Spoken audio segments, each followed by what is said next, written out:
Gracias. All right. Everybody good? Perfect. Good morning, everyone, and thank you for being here today. My name is Shane Harris, the CEO of S. Harris Communication, public advocate for San Diego, and the spokesperson for the No on A campaign. Let me begin by saying that we stand here outside of the San Diego Superior Courthouse for a reason today. And we have one of the best legal minds in our city that is going to speak to why this measure puts the city at legal liability at stake. Measure A is not just another ballot measure. It is legally questionable, financially risky, an invasion of privacy, deeply invasive, that San Diegans deserve to fully understand the full scope before they vote. For months, voters have been told this is about empty homes. It's about housing. But that's not the full story. The measure reaches far beyond vacant properties and creates a brand new bureaucracy system that gives government greater authority over how people use their homes, how they document their residency, and how they prove their compliance to the city. That should concern every homeowner, and might I add, every aspiring homeowner. That's why as a renter, I am clear. The legal concerns here are real. Members of the San Diego City Council, or specifically one member, Raul Campillo, has voiced the concerns regarding not having sufficient legal assurance that the city will not be at stake if this measure becomes law. We have already seen a judge force changes to ballot language in different cities that are related to this kind of measure after determining that portions of it, even earlier this year, we took the city to court and won when a judge ruled that portions of this were misleading to voters in the context of the ballot language. That alone should give the public a pause. At a time when our city is already facing serious financial challenges and a growing budget deficit, the last thing taxpayers, you, need is another legally questionable measure that could drag the city into costly litigation and create even more bureaucracy. And despite what some supporters claim, this measure does not guarantee that a single dollar will go toward housing. That's the most despicable portion of this. The revenue flows directly into the general fund, meaning that City Hall can spend it however it chooses. San Diegans want real housing solutions. We want affordability. We want more opportunity. But this measure does not build housing. Let us be clear. It does not lower cost. Let us be clear. Instead, and it does not address the root causes of the housing crisis in our city. Instead, it creates more government oversight, more uncertainty, and more division. Today, you will hear from homeowners, a city council member, community leaders who believe voters deserve the truth. Transparency, accountability, and honesty before they cast their ballots. Because this election is not just about housing. It's about trust. Thank you. With that being said, I want us to first hear from a homeowner who is affected by this, who owns two homes. One in southeastern San Diego and one in off of Boston Street in District 8. So one in District 4 and one in District 8. He is affected by this, not just as a second homeowner, but he's affected by this as a homeowner because every homeowner, we believe, if this passes, every homeowner, if you just own one home, will have to fill out exemption paperwork to tell the city that you actually live in the home that you live in and wake up in every day. That is what is most despicable, and that is why this affects every single homeowner, whether you own one home, two homes, a home and a condo. Every homeowner is affected by this measure if it passes. Let us hear from a second homeowner and a homeowner in our city, Abdur Rahim Hamid, who is also president of the National Black Contractors Association. Thank you, Shane. You know, we live in a city that we are basically moving to overgovern the people, we the people, and the freedom and the right to pursue financial opportunities. My second home is a home that was come from generations to come. And to be faced with a mandate that requires us to report every year and also be penalized or overtaxed is an atrocity. Too many of us are striving to have financial sustainability by building up income properties. So for individual homeowners and have a second home, which is a retirement home property, or property that will build retirement income, this policy and this measure will be harmful to us and to our communities. So we're asking you to vote no on A in support of the freedom and democracy of our community and our people that are basically trying to strive for something that is better and economically for their families and their future. I want to thank you, Brother Shane, for all the work that you do. And for those of you who hear me, it is about sustainability for future generations, and we do it through home ownership and acquiring properties, additional homes. Thank you. It is now my honor to introduce someone who has shown real leadership and courage in raising serious questions at City Hall. The Union Tribune has attributed to him as the most honest person in City Hall. Let us be clear. At a time when many politicians stay silent, Councilmember Raul Campillo has been willing to speak out about the unanswered legal concerns surrounding this measure. He voted against it because the city attorney could not provide him a full legal analysis to assure him that the city would not be at a legal risk if this passed. Representing San Diego's 7th District, Councilmember Campillo has emphasized the importance of transparency, accountability, and making sure voters fully understand what they are being asked to approve. Please join me in welcoming San Diego City Councilmember Raul Campillo. Good morning. Thank you, Shane. Look, it gives me no pleasure to stand in opposition to 8 of my colleagues who I genuinely feel want to solve issues. We got budget issues, we got housing issues, but Measure A is not a solution to any of those issues. As I brought up at the City Council, there is significant legal risk here of putting this before the voters, to have them approve it, only to be mired in litigation, especially when a judge in the San Francisco Superior Court struck down an almost identical measure as unconstitutional and in violation of state law. Now, what does that mean to the taxpayers? They're being asked, vote for this tax and we're going to see more revenue for libraries and parks and housing. And what I'm trying to point out is none of that's ever going to happen. Because when a court strikes it down, we don't collect that revenue that they're expecting. The members of the City Council have said, we're going to spend that to make your lives better. And then on top of that, when the city gets sued for items like this, and we've been sued and lost so many times before on illegal ballot measures, the taxpayers have to pay the litigation fees. Those are the taxpayer dollars I want to see invested in libraries, in parks, in housing that's affordable for San Diegans. Now, the coalition behind me are people that I agree with on many issues, disagree with on some issues, but behind me is the diverse coalition of people who say there are so many problems with this, the voters should simply not take the risk. It's not worth the risk, and I think it's almost certain that it's going to be struck down when a judge in San Francisco says no go on multiple levels. I've been an attorney for 12 years now. It seems pretty straightforward to me what the legal risks are. But what I wanted to bring up so much about this is the result, is reduced trust in city government.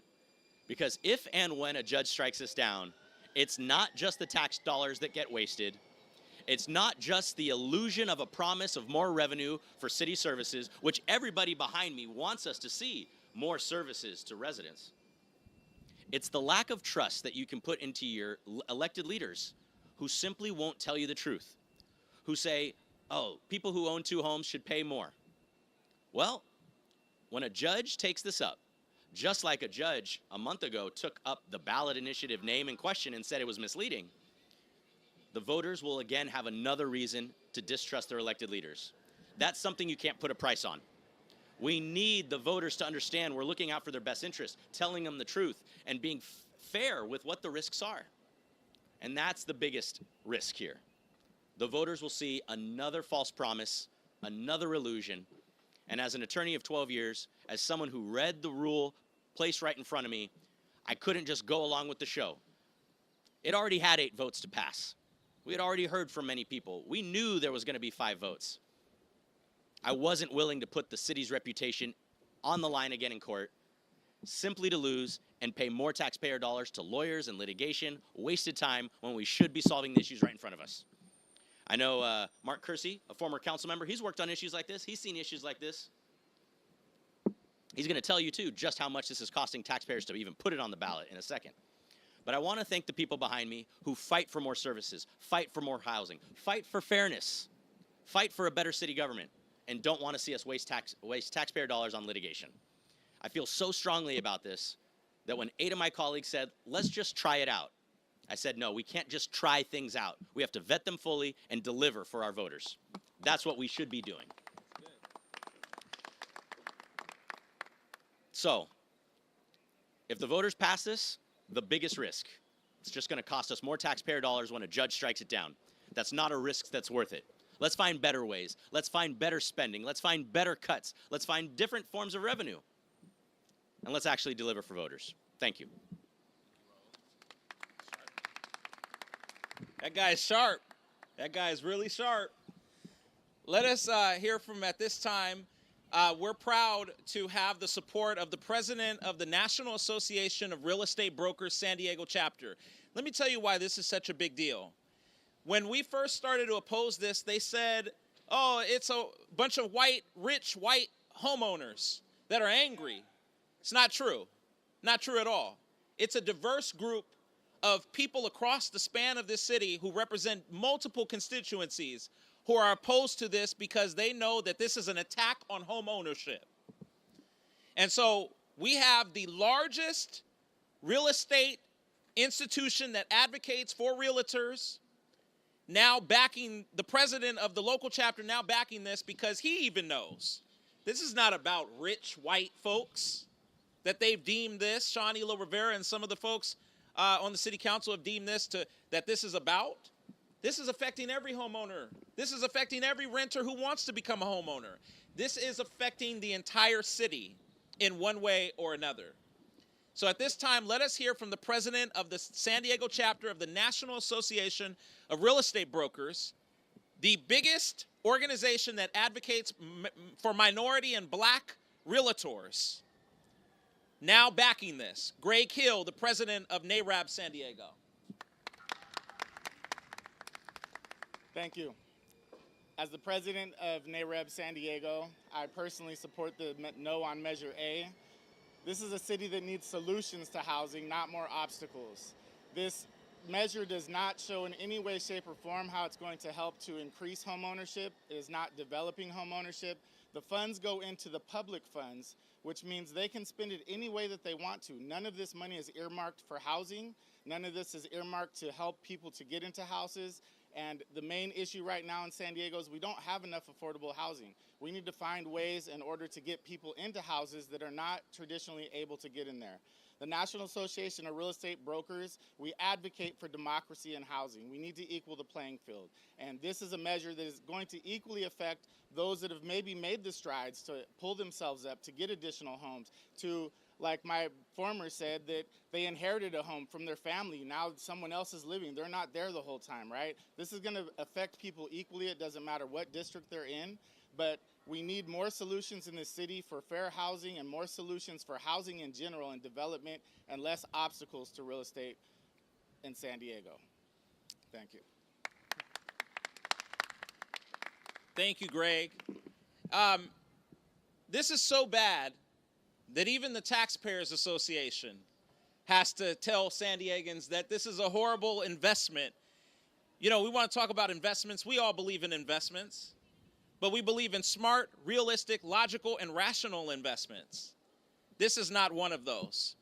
Let us hear from this time from the president and CEO of the San Diego County Taxpayers Association, my good friend Mark Kersey. Thank you, Shane. Good morning, everybody. This is not a housing measure, and you've heard this. This is a revenue measure. The proponents of this measure could have dedicated the money directly to housing, which is what they did up in San Francisco. Here in San Diego, the proponents of Measure A chose not to do that because that would have required a 2/3 vote, and they knew there was no chance that they were going to actually get that 2/3 vote. And so instead, the money is going directly into the general fund, which currently has a $100 million plus annual structural budget deficit, and this money would be used to help close that deficit. And that is a problem if you believe that this is a housing measure. It is not. It is a tax measure disguised as a housing measure, and that's an issue.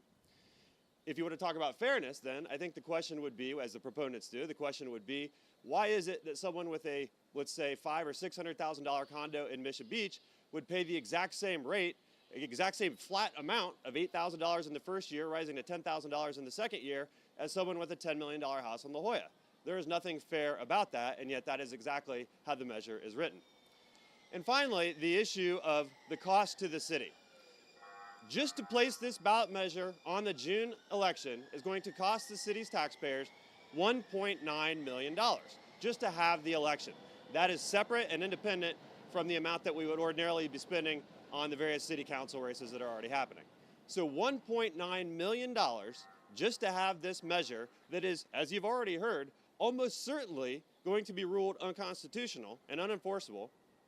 $1.9 million that could be used for actual housing, by the way, or any number of other things that are being cut right now in the mayor's proposed budget, whether that's library hours, park and rec center hours, comfort station in parks, any of these things that are being cut, that $1.9 million could have been used to pay for.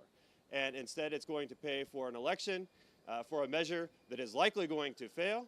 Even if it does pass, will be tied up in litigation for years and years and years, costing the taxpayers even more money, and it is all a waste of taxpayer dollars. This city has real needs, it has real budgetary challenges, and Measure A is not going to do a single thing to solve either of those. Thank you very much. Boy, Mark, can you come back to City Hall? I mean, I know you're enjoying retirement, but we need logical, rational minds at City Hall. Look, let me underscore the closing of this, and then I'll take questions. I want to also acknowledge the Pacific Southwest Association of Realtors is here. We want to thank you guys and the San Diego Association of Realtors and a number of others. Look, I've heard from multiple people on this issue. I've spoken, you all heard last time we held a news conference at City Hall. You heard from Ellen Shaw, who's a lady who owns a condo in Rancho Bernardo. She comes back and forth from Nevada.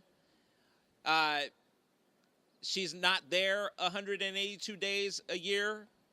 In some cases, she would be taxed $8,000 and then $10,000 every year after if she can't prove that that's her primary residence. She comes here for medical treatments, bought the condo back in the 90s, and her husband died just 2 years ago. And so she comes back and forth for medical treatments. She's not rich. You heard from Hamid, who is a homeowner in South San Diego, not rich, inherited a legacy property, has both properties and lives in one of them. It's not rich. Look, at the end of the day, the underscored issues with this measure is it's going to affect a lot of people.